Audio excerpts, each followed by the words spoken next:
Oh, God, okay. So she's proof what good things come out of Queensland. What a gem. What an absolute gem. And also, you know, for you people who still believe the propaganda, long-term cannabis use can clearly turn you into an idiot, you know. So, you know, we have been so hoodwinked about cannabis, I tell you. And, I'm not a blamer. I'm actually not into it, you know. Like, when the blackfellas had an amazing garden here, I realised after doing some research, they had huge fields full of yams, little daisies, you know, which had been cultivated and grown for like thousands of years. We've been here a couple of hundred years. They had thousands of years and they didn't have to go to school. They did it all day. So you know, whitefellas come along with their sheep. The sheep ate the top off all of them. Delicious. Killed them. Killed all the crops straight away. And the whitefella shepherds thought this was gold, you know, got this great tucker here. Just wiped out the whole thing straight away. They just didn't know what they were doing. And I really think the reefer madness people got locked up in lunacy. They put out serious propaganda to demonise this plant, which no one's ever died from. And, you know, don't believe any of it, do your own research.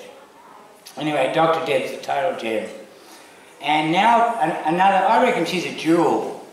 This is from Poland, Dr. Teresa Towpik, who I've only just met at a few of these hemp expos in Sydney and Melbourne. You know, she's just a lovely woman, and she's gone right out on a limb. You don't see doctors talking about cannabis. You know, the pressure from the medical association and the pharmaceutical industry, who writes the doctor's university course, you realise, you know. The whole thing is you learn about the ailments, and this is how you treat them. There ain't any herbs. Herbs are out, you know. It's all, the whole thing is wrapped up, the health system, by the pharmaceutical industry. Or she might argue with me, Teresa. Just welcome to Nimbin. Never been to Nimbin before.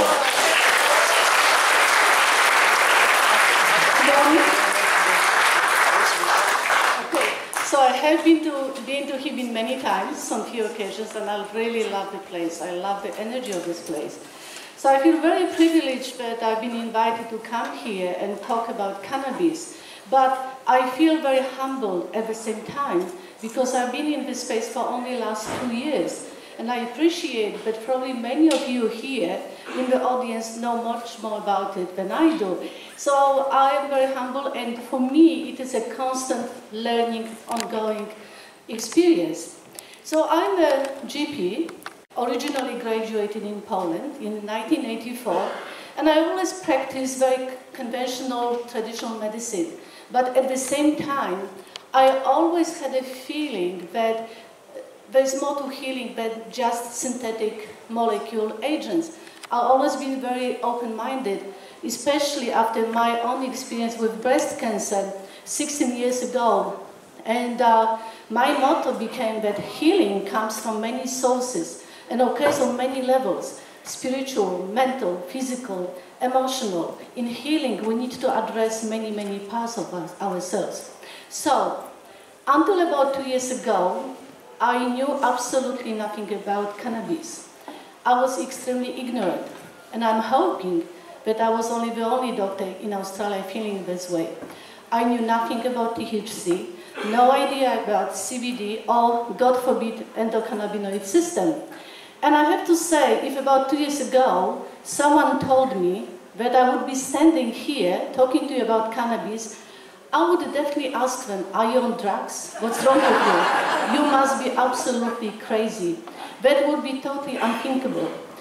But then I heard about 2 years ago, oh, it's going to be legalized for medicinal use. So I thought, oh, what's that? Is there such thing? I never heard about it, because to me, it was just a drug for addiction, pot, highly addictive, as bad as heroin. You better don't try. You run away from it.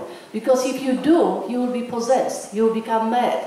You will become drug addict, heroin. You will be an outcast. So obviously, it was very strange for me to discover that.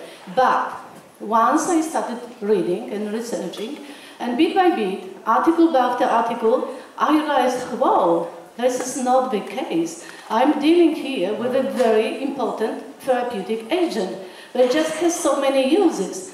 And now cannabis is becoming a global phenomenon. And to me, it is a reflection of what society wants, that we're sick and tired of just having that simplistic approach to our health. We want holistic healing. And what also influenced me a lot in my thinking were the stories of patients. As doctors, we really need to listen to our patients. We shouldn't act godlike. To me, it's always a teamwork between me and the patient.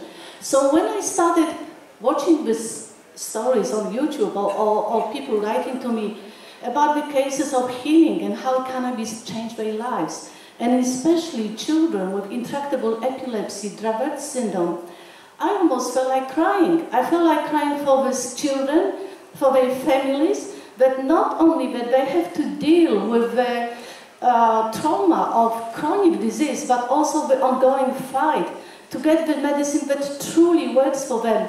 And being told, oh, there's no evidence, this is not effective, this is bad for your child developing brain, we don't know the long-term effects. But what about the effects of over 50, 100 seizures per day? Doesn't it affect the brain? So the whole thing, it appeared to me this is such a total madness. So, next slide. I don't have a remote control. Anyway, so we know about it. We've been hearing the sentence that cannabis has been used by humanity for thousands of years. It was only prohibited about 80 years ago. So there is plenty of archaeological and historical evidence pointing to cannabis being used in many ways as a food, medicine, fiber, and in many forms of rituals and sacraments by mystics and shamans around the world as a way of communicating with the divine. So it probably appeared about 12,000 years ago in Central Asia and spread it from there. Next one. Now, what I'm interested the most, and I find it relevant to me as a doctor, is the more modern history of cannabis, when it was introduced to Western medicine in 1841 by famous Irish physician Sir William O'Shaughnessy on his return from British India. Sir William traveled to India in 1833, and while there, he came across many cannabis preparations used in Indian folk medicine. So he made many preparations themselves, and initially tested them on animals, and after ensuring their safety, used them in humans. So he used cannabis successfully in the treatment of various forms of pain, infantile convulsions, tetanus, rabies, and vomiting and diarrhea in cholera patients. And he presented his finding in 1839 to scholars and students of Physical and Medical Society of Calcutta. So when he introduced cannabis to Western medicine, it quickly became the mainstream medicine of 19th century. Next slide. So, and that's a very important point. For about 100 years, doctors were prescribing cannabis in Western medicine, and pharmacists were making different formulations. So cannabis was used in many forms, tinctures, topicals, and even it was a part of cough mixture for children. And as we know, the most famous patient was Queen Victoria, who used cannabis in the treatment of menstrual cramps. So I'm quoting someone here that talking about royal seal of approval. That's quite interesting. So the loss of the list of clinical medication, clinical conditions that cannabis was used for, is really quite long, especially various forms of pain, neuralgia, headache, migraines. I believe that it was even used by pregnant women for nausea and vomiting in pregnancy. And another famous English physician, Sir William Osler, in 1915 commented that cannabis is probably the best remedy in the treatment of severe headache. And smoking of, recreational smoking of cannabis was unknown until about 1910, when it was introduced to America during the influx of Mexican migrants. And the original sellers of cannabis in the beginning of 20th century, where today's major pharmaceutical companies like Eli Lilly, Pac Davis, and Bristol Myers Squibb. And cannabis was part of American pharmacopoeia until 1942. So next slide.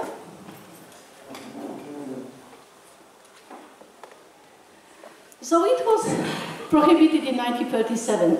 Another important factor in cannabis prohibition was that the major pharmaceutical companies in the beginning of 20th century started introducing single molecule synthetic agents, claiming that these molecules are more effective, safe, easy to use, easy to research and patent. And that's how we've been trained. And believing that this is the truth. And they started claiming that herbal medicine, plant medicine are ineffective, inferior, unpredictable, maybe more of a placebo or tonic effect. And that's been a very important part of how we've been practicing. So when it was prohibited in 1937, it wasn't due to the pharmacological effects of the plant. We all now know that it was due to vested interests of the various business and political lobbies.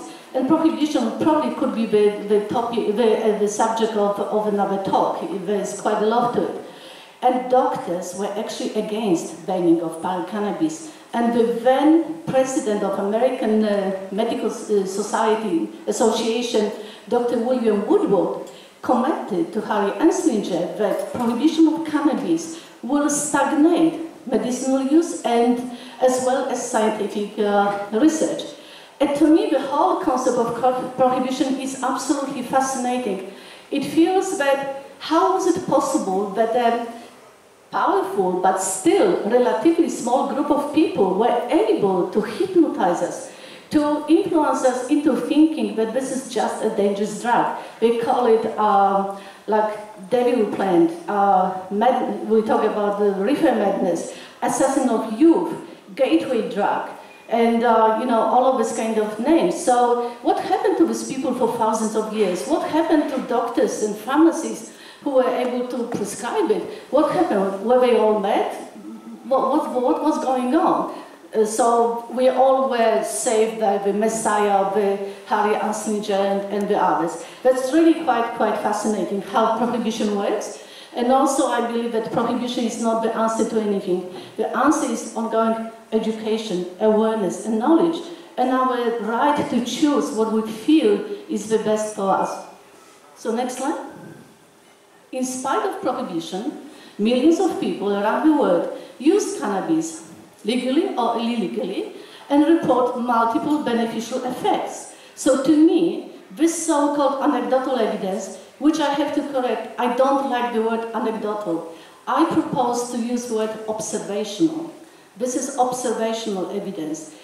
If there is millions of people reporting beneficial effects, it is statistically significant, and we shouldn't be ignored.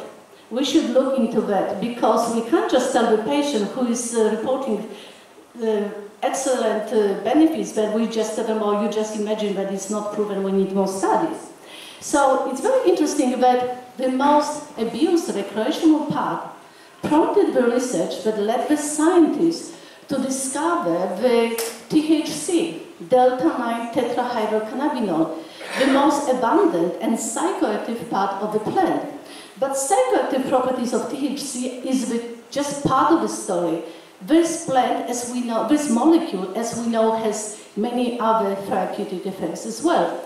So the discovery of THC opened the door to better understanding how our brains and how our body operates.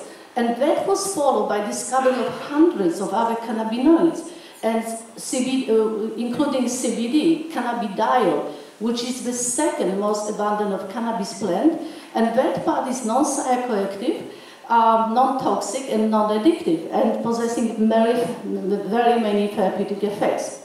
And then in the 90s, the scientists cloned our own cannabinoid receptors. So our bodies have the cannabinoid receptors that interact with the cannabinoids in the cannabis plant. These cannabinoid receptors are called CB1 and CB2. Now, CB1 are mostly present in the brain and spinal cord, and CB2 are mostly present in the immune system. And eventually, in the 90s, scientists discovered our own endocannabinoids. We can, to some degree, call it that it is our own cannabis, which is not very accurate, but demonstrates the point. So our to date known cannabinoids is anandamide and 2-AG. Next slide. So all of these important discoveries led scientists to unravel the very important system in human physiology, endocannabinoid system. And it's so interesting. That system, like Debbie pointed, was discovered in the 80s, 90s, and no one told us about it. I never knew about endocannabinoid system until 2 years ago, when I became personally interested and started studying myself. And I don't believe that today's medical students are taught much about it, maybe just mentioning. So what is the system? It is universal, omnipresent system of internal regulation, cellular communication, and homeostasis. It is present in humans, plants, and animals, except insects. It probably appeared about 500 million years ago and keeps on evolving. And we're just scratching the surface. It is very of the system. It is very complicated. What we know is quite basic, but we keep on finding out more. So this system consists of 3 important parts. So we've got CB1 and CB2 receptors. As I mentioned, CB1 mostly present in brain and spinal cord. CB2 receptors mostly in the immune system. The system consists of our own endocannabinoids, anandamide and 2-AG, and the endocannabinoids activate these cannabinoid receptors as well as cannabinoids of a plant origin. And the third part is enzymes which are involved in synthesis and degradation of these endocannabinoids. And the enzymes which are involved in degradation of endocannabinoids are FAAH, which is fatty acid amide hydrolase. You know, I always wonder why the scientists come with these difficult names. I struggle with it myself. But anyway, and the other one, MAG, monoacylglycerol lipase. So 3 important parts. Now, next slide. So, I just want to explain very quickly, in very basic terms, how this endocannabinoid system works. It basically works like a thermostat, regulating the release of neurotransmitters. So here, we've got the graph of a neuron. Once again, the explanation is very basic, very simplistic, just to demonstrate the point. So we've got 2 parts. The upper part is presynaptic neuron, postsynaptic neuron, and the space in between is called synaptic cleft. So we say the neurons communicate with each other through electrochemical impulses. So when the action potential, which is electrical impulse, travels to presynaptic cleft, it opens calcium channels. And this calcium influx opens the little vesicles with purple parts, which are, this opening of the vesicle causes the releasing of neurotransmitters. The neurotransmitters travel across the synaptic cleft and they bind to receptors on the other side called the postsynaptic cleft. If we have too much of these neurotransmitters, whether they're inhibitory or excitatory, what happens? The calcium channel on the other side open, they release calcium, and this influx of calcium causes the synthesis of the anandamide and 2-AG. Anandamide and 2-AG travel back across the synaptic cleft, they bind to cannabinoid receptors, and that causes closing of the calcium channel and stopping the release of neurotransmitters. So the system like tweaking all the time, making sure that we have the right balance of the neurotransmitters. And once this action is completed, the endocannabinoids are eliminated, being metabolized, degraded by the FAAH, the enzyme, and the MAG. So once again, this is a very important system. And that's why these endocannabinoids are very unique neurotransmitters, because they travel back, they are called retrograde, they are also synthesized on demand, as needed. So to me, as a doctor, when I realized these findings, I realized this is not just a pot. This is a very important therapeutic agent with very significant science behind it. And I strongly believe that doctors should embrace the knowledge about it, at least some basics, to get the understanding. Next one. So this system is responsible for regulation for many, many physiological processes in our system. And the cannabinoid receptors are widely present throughout our bodies. For example, CB1 receptor, our brains are densely populated by CB1 receptors. There is 10 times more of CB1 receptors than opioid receptors in our bodies. So, for that reason, the endocannabinoid system is involved in regulation of many physiological processes, because there are so many in our brain.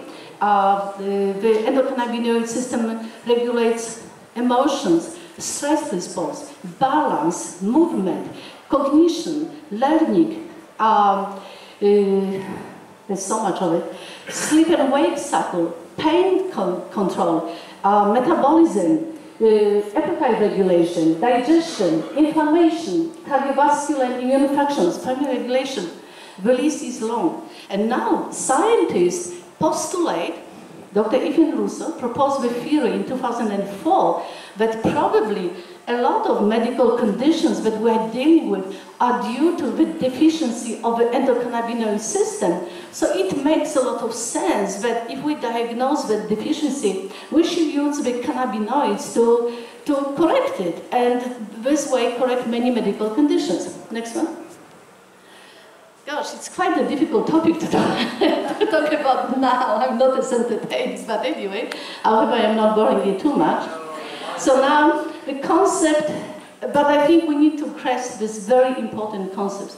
So, entourage effect. This is very new to us as doctors, because once again, we've been brainwashed into thinking that medicine is just about prescribing single molecule synthetic agent. And with the polypharmacy we're dealing with is absolutely crazy. We prescribe one drug for this one, this condition, another one for this one, another one for another one, and then another one to correct the side effects of all of them. So, on a logical level, it's total madness. Doesn't appear to make a lot of sense. However, I still feel that there's place for modern medicine, and I agree with Debbie that plant and herbal medicine should be first line.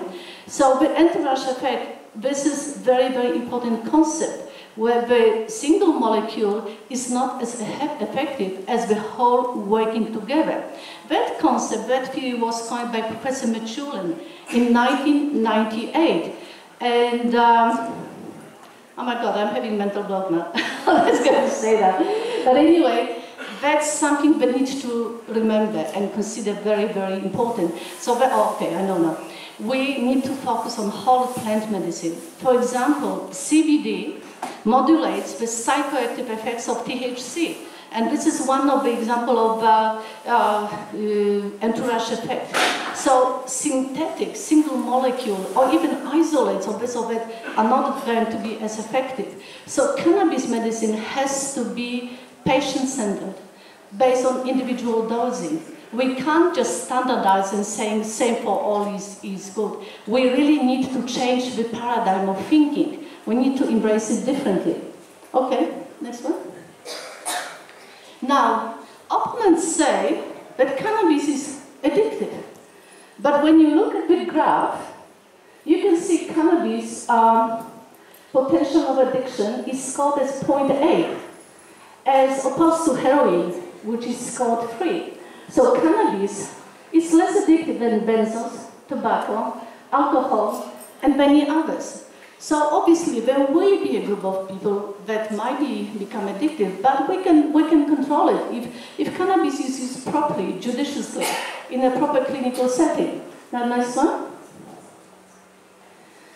Acute legal toxicity. We know that there's no reported deaths due to cannabis overdose.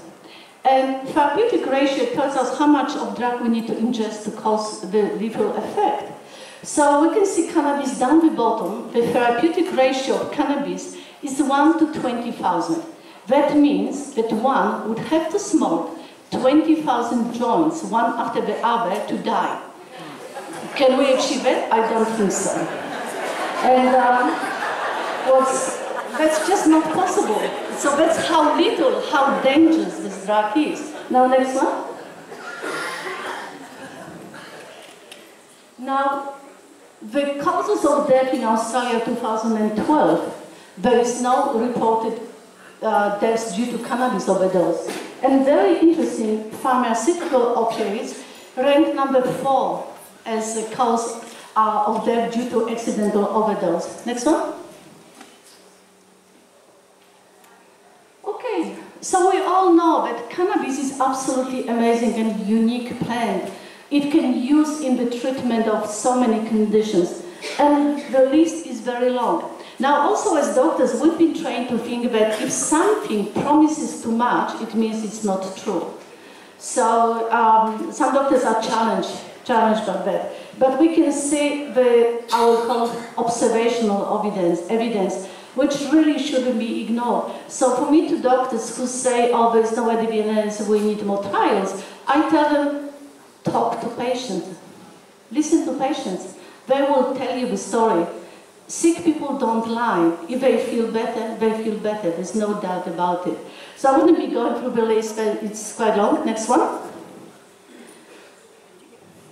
What I find with cannabis, to me, it is a very promising therapeutic agent in general practice.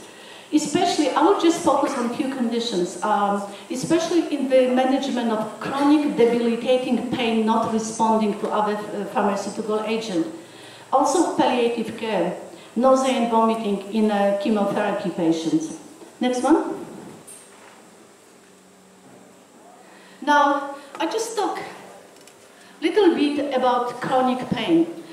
Chronic pain is one of the most common presentations in general practice, but it is also one of the most common reasons for patients to reach for cannabis.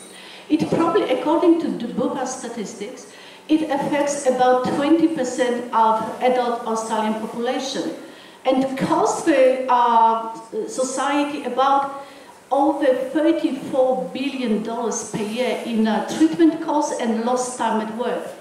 Now, dealing with chronic pain, I'm just going to say it, it's so hot here. Dealing with chronic pain affects these people on multiple levels. It is becoming a full-time job. For some, life is almost not worth living. It affects their emotional state, their physical, their mental, their relationship, their professional life. Many of them have to stop working and rely on Centrelink benefits. And they quite often lose their self-esteem. They feel low, they feel useless. And unfortunately, a lot of them stay on the cocktail of heavy drugs. They use benzos, opioids, anticonvulsants, anti-inflammatory, sleeping tablets, and so on. Unfortunately, these agents, not only that they don't fully control that pain, but they cause side effects, and they affect their functionality as well. Quite often they feel drowsy, they feel unmotivated, unable to perform simple things, and basically continue to being in pain. So side effects are quite significant as well. NSAIDs, anti-inflammatory drug, can cause significant gastrointestinal problems, constipation with opiates. They can cause drowsiness as well. And there's many possible side effects. So quite often we hear the story that eventually these people reluctantly, out of desperation, reach for cannabis. And for many of them, it is becoming like a life-changing experience, because not only that they feel better, not so foggy, not so drowsy, but also they're able to function better. So the simple things like even playing with the kids in the park, which we take for granted, become possible. And then there's a problem with access. I think I will, can I have the next one? another problem with that we experience opioid epidemics as well. There is more deaths due to accidental overdose from prescription opioids than street heroin. And the largest proportion of deaths occur among the 35 to 44 year age group. And about 20,000 doses per 1 million of opioids are prescribed daily. Now, next one. And Australia is ranking number 8 among the world's top users of opioids, where USA and Canada are number 1. And very interestingly, in the States,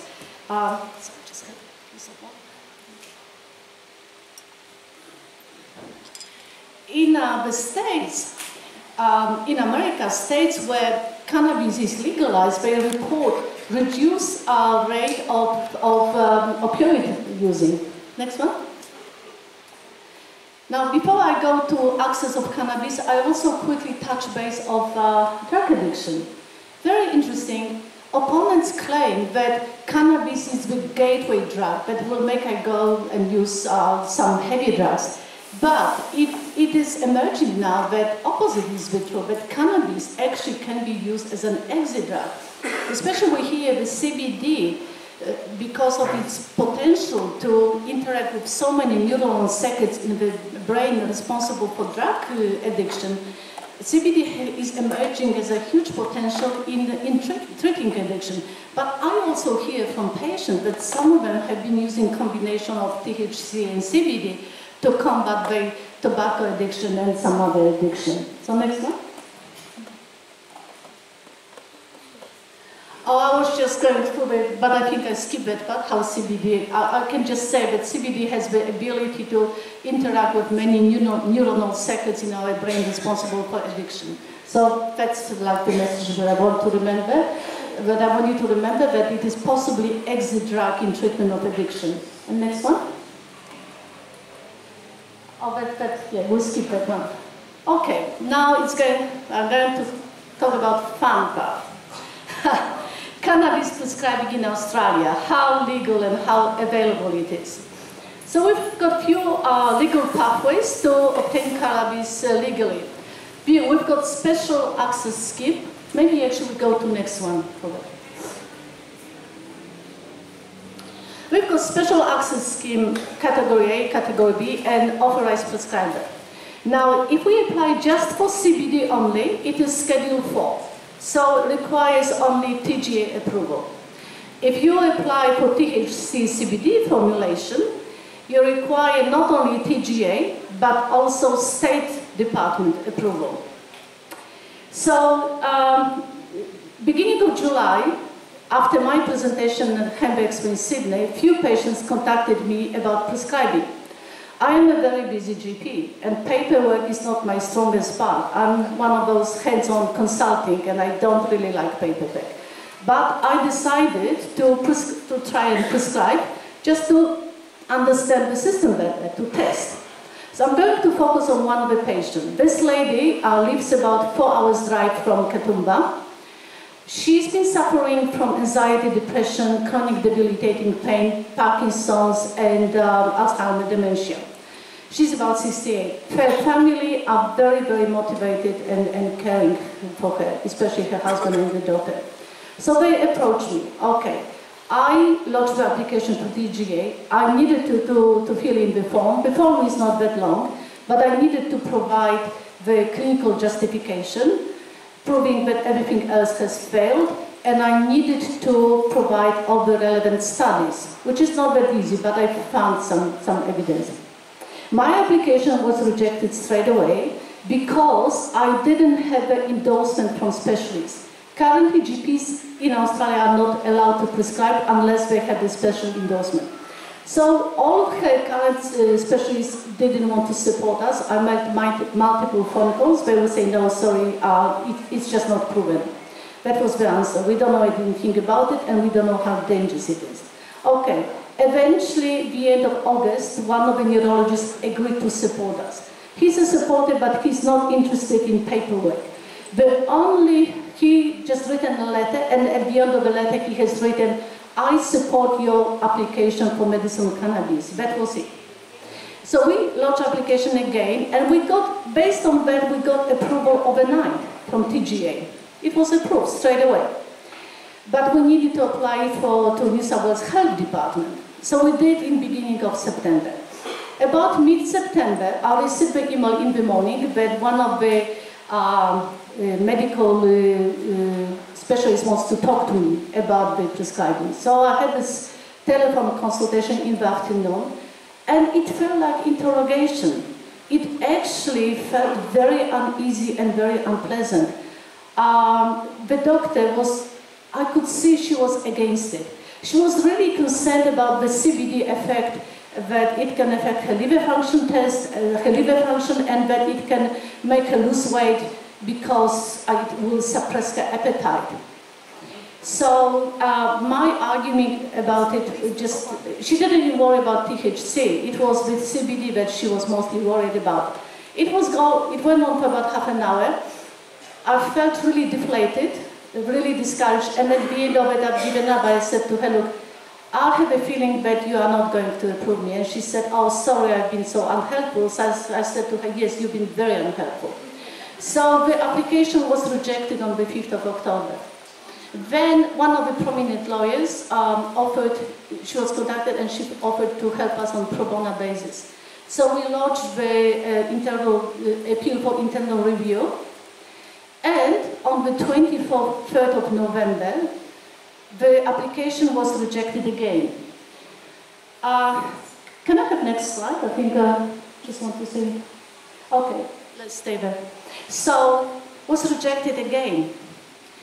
And there were few really unreasonable points. One of the recommendations was that we should use benzos and antipsychotic for these patients as a more approved and well-known form of medication because cannabis continues to be experimental. So my question was, we've been experimenting with that for thousands of years, isn't it enough? And so I was really so disappointed. Benzos and antipsychotic for elderly women who suffers from depression and anxiety already just because they feel more comfortable with it. I was really flabbergasted. I just couldn't understand it. And ironically, it was the same day that New South Wales Health announced how supportive they're going to be in regards to medicinal cannabis, that there's going to be a hotline helping doctors to prescribe and guiding us. There's so many millions of dollars are going to be spent on proper access and so on. And that was very, very ironic. Anyway, I shared the story with the Daily Telegraph, and the article was printed on the 11th of December about this lady. And then on the same day, the Health Minister, Mr. Hazard's office, contacted me if I would like to have a meeting with him. So I went on the 12th of December, had a meeting with Mr. Hazard and his policy advisors, and they were all going so nice and smooth, supportive, we care, we want this and that. So I said, just approve me. Oh, no, there's not enough evidence. We just need to make sure that we're doing everything right. And they were like, wanting my advice on the hotline. And I said, you don't need hotline, just give us approval. You don't need to spend so much money on it. So anyway, later on, the policy advisor contacted patient's family and trying to convince them that what they can approve is synthetic THC, dronabinol. They're happy with that. For this patient, they would like to improve my low THC high CBD product, but they were happy to give me synthetic THC. Once again, so inconsistent, the whole madness.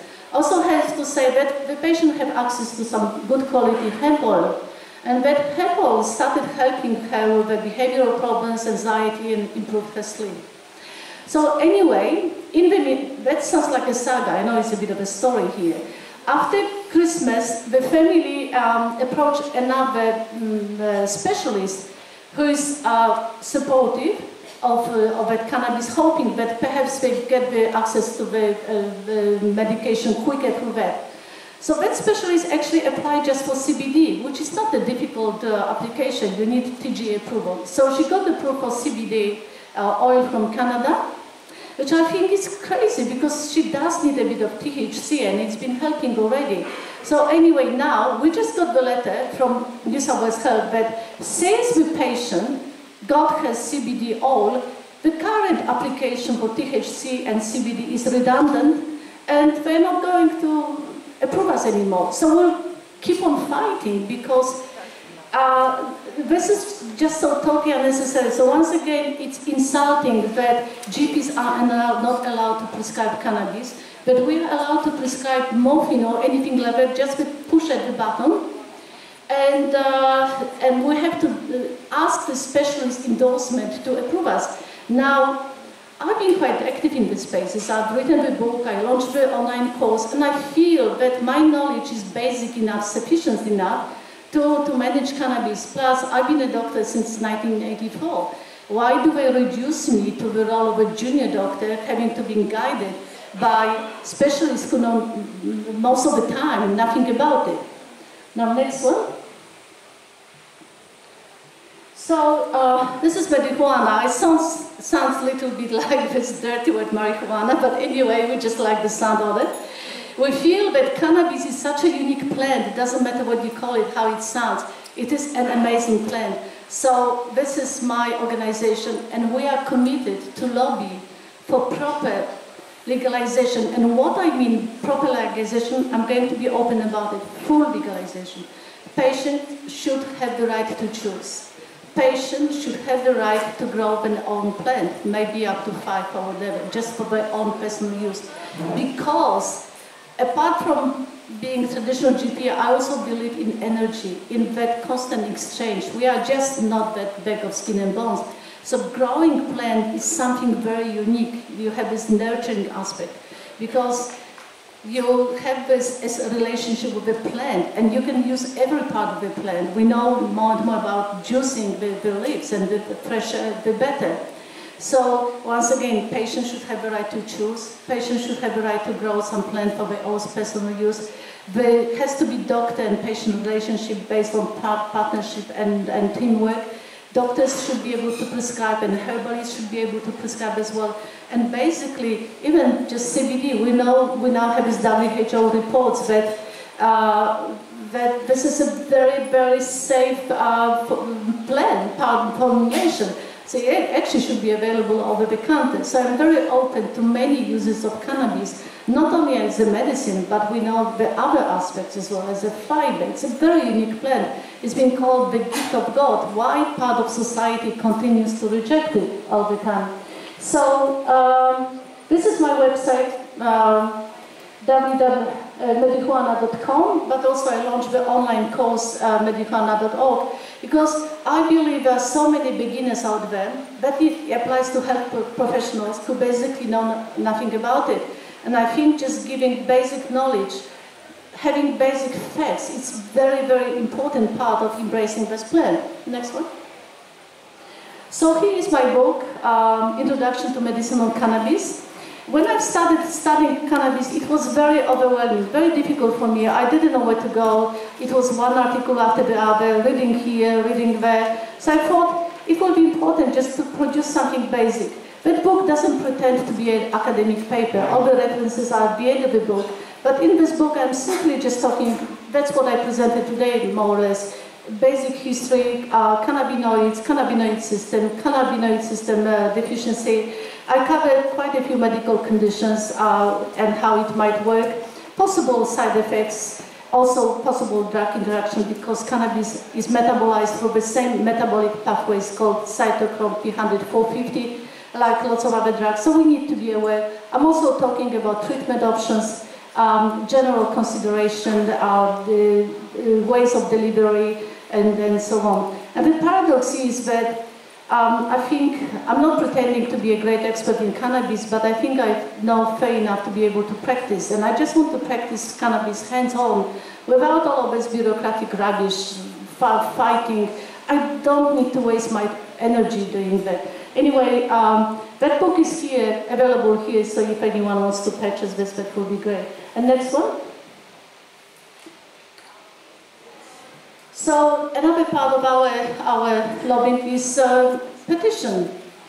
And the bottom line of the petition is that we should make cannabis affordable and accessible, because at the moment the costs are, it's absolutely shocking. If someone is a pensioner and the cannabis, we're looking at quite a lot of dollars, few $100s per month, and their pension is about 300 something per week.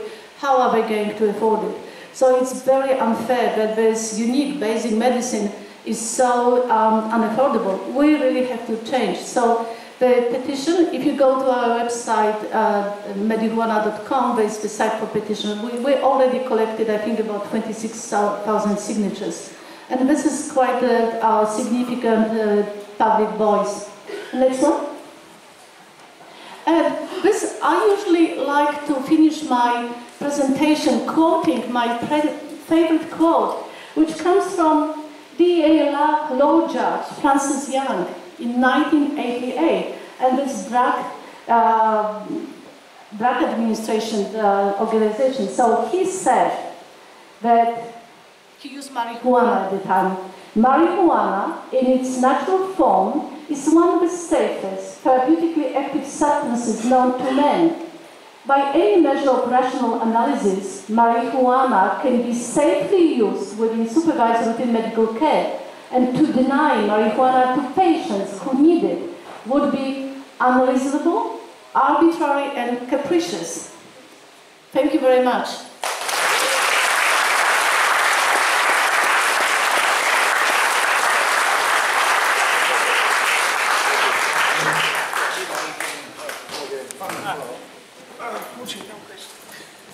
Hey, so good to see so many people here. We're doing it for a long time here, 26 years of Mardi Gras. This year is the 26th one. We have these medical talks at the Mardi Gras for 3 days ongoing. So it's really good to see so many people here. It's growing every time. We're doing it 2 days, so if you know anybody who's nearby or doesn't mind to drive 200 kilometers for the truce, invite them. Tomorrow it's all happening again. Some different talkers, etc. I got some friends here who are really keen on seeing the showing of the extraction and everything. That will happen after lunch, and we're going to push that lunch a bit forward. Just wanted to mention one thing. Most people have a smartphone, which is really smart of you. There's a voice recorder, it's called, inside there, and you can start recording things so you can actually focus more on listening, as well as it will be on YouTube any moment now. And the other thing is, there's toilets over here, there's food and drinks here. MCUA, Medical Cannabis Users Association. They have a Facebook page, they have a website, MCUA, Medical Cannabis Users Association, as well as usually the Nimbin Embassy gives you a lot of information, and it's really important that we all start speaking up, because there's people right now in jail getting criminalized for doing what's really needed, making medicine available for people in need, like the kids, cancer, etc., etc. Really good to see you all here. Thanks for coming, and share the love in the world. Let's do that. You don't realise you've been listening to our Hemp Olympics runner, Shiva. 26 years running the Hemp Olympics tour. So I said, there's Steve Bolt here, who's next on the agenda, but I'm wondering if you guys need to have a break. Yes. I thought so.